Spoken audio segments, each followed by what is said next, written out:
Dark colour அடுக்கு செம்பருத்தி பூ. இப்பதான் ரொம்ப சின்ன கிளையா ஒரு 4 மாசத்துக்கு முன்னாடி என்னோட தங்கச்சி வீட்ல இருந்து நான் எடுத்துட்டு வந்து இந்த செடி வச்சேன். இப்ப அது நல்லா வந்துட்டு டெய்லியுமே ஒரு 2 பூ, 3 பூ பூத்துட்டே இருக்கு. இன்னைக்கு கொஞ்சம் பூ ரொம்ப பெருசாவே இருக்கு பார்க்கறதுக்கு. அதனால தான் உங்க கூட ஷேர் பண்ணிக்கலாம்னு சொல்லிட்டு போட்டிருக்கேன். இந்த மாரி சம்மர்ல கூட இந்த ஏப்ரல் மந்த்ல அ எவ்வளோ பச்சை பசேல்னு இருக்கு பாருங்க. இந்த மாரி உங்க தோட்டத்திலயும், மாடி தோட்டத்தில நல்ல பச்சை பசேல்னு இருக்கணும் அப்படின்னா, இந்த சேனல சப்ஸ்கிரைப் பண்ணி ஃபாலோ பண்ணுங்க.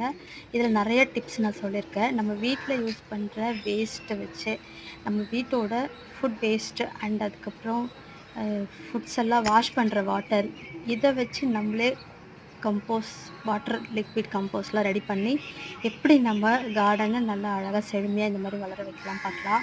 இது பாருங்க 30 டேஸ் தான் ஆச்சு. நல்லா வளர்ந்து, இப்போ நெறைய பிஞ்சு விட ஆரம்பிச்சுருச்சு சுரக்கா.